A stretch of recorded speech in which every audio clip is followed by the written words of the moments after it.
અને અહીંયા સૌ ધરતીપુત્રો ઉપસ્થિત છો ત્યારે આપ સૌના ચરણોમાં વંદન કરીને શ્રી બગસરા જૂથ વિવિધ કાર્યકારી સહકારી મંડળી એમની 72મી વાર્ષિક સાધારણ સભાની અંદર આ સભાના અધ્યક્ષ, આ મંડળીના કરતા હર્તા અને સમાહર્તા આપણા અધ્યક્ષ પ્રમુખ માનનીય વિઠ્ઠલભાઈ, મંચ ઉપર ઉપસ્થિત મનીષભાઈ, એવી રીબડિયા, કોઠિયા સાહેબ, આદરણીય નગરપાલિકાના અધ્યક્ષ નીરવભાઈ, રાજેશભાઈ, આદરણીય કિરીટભાઈ, છગનભાઈ, હરેશભાઈ, ભીખુભાઈ, રમેશભાઈ સુહાગિયા,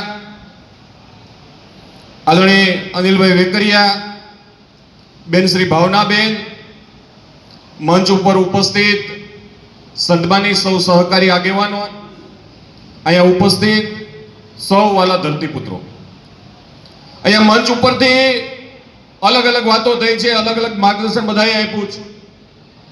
સમય પણ ખૂબ લાંબો થયો છે. સહકારી પ્રવૃત્તિની માહિતી, સહકારથી સમૃદ્ધિ, દેશના પ્રધાનમંત્રી આદરણીય નરેન્દ્રભાઈ મોદી જે રીતે ખેતી, ખેડૂત અને ગામડા માટે કામ કરી રહ્યા છે, અનેકવિધ યોજનાઓ બનાવી રહ્યા છે, આ યોજનાઓનો લાભ એ નાનો માણસ હોય, છેવાડાનો માણસ હોય, મારા ગામડાનો ખેડૂત હોય, એમને મળે એ માટેની કામગીરી કરી રહ્યા છે. ત્યારે આજે આ સંસ્થાને 72 વર્ષ થયા છે. 72 વર્ષ થયા છે ત્યારે આ સંસ્થા એ માત્ર ખાતર વેચે, ફિક્સ ડિપોઝિટ, લોન, કેસીસી ધિરાણ આપે એવું નહીં. આગામી સમયની અંદર વિઠ્ઠલભાઈ, આ સંસ્થા એ અમરેલી જિલ્લાની બેસ્ટ સંસ્થા બનવી જોઈએ. આ સંસ્થા તમારા નેતૃત્વની અંદર અનેકવિધ વ્યવસાયો પણ કરવી જોઈએ, કારણ કે આપનું નેતૃત્વ છે.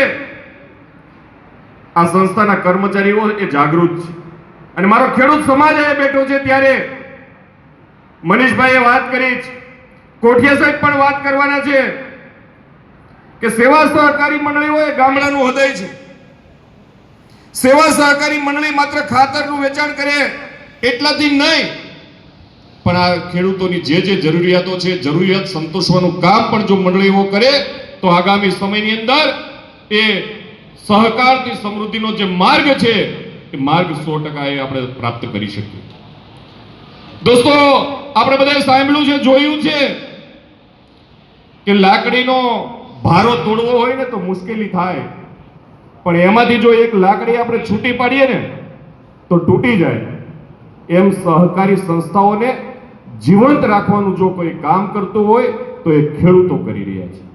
અને ખેડૂતો કરી રહ્યા છે ત્યારે આ રાજ્યના ખેતી, ખેડૂત અને ગામડાના સર્વાંગી વિકાસ માટે રાજ્યના મુખ્યમંત્રી આદરણીય ભૂપેન્દ્રભાઈ પટેલ, રાજ્યના નાયબ મુખ્યમંત્રી આદરણીય હર્ષભાઈ સંઘવી, રાજ્યના કૃષિ મંત્રી આદરણીય જીતુભાઈ વાઘાણી ગામડાની અંદર ખેડૂતને દાતરડીથી લઈ અને હાઈવેસ્ટર સુધીની જે જરૂરિયાતો છે એમાં રાજ્ય સરકાર 50% સુધીની, કોઈ 35% સુધીની જે સહાયો આપી રહ્યા છે એનો દોસ્તો ઉપયોગ કરવો જોઈએ.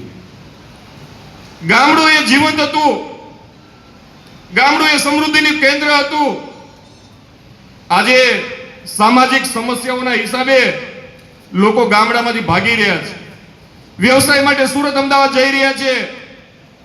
ખાનગી કંપનીઓ એ કૃષિની અંદર આવી રહી છે અને જ્યારે ખાનગી કંપનીઓ કૃષિની અંદર આવશે ત્યારે એ જમીનો ભેગી કરશે અને જમીનો વાવવા માટે બીજા કોઈ નહીં હોય, એની જમીનો વાવવાવાળા આપણે જશું. પછી આપણે આપણી ખેતીને આધુનિક બનાવીએ.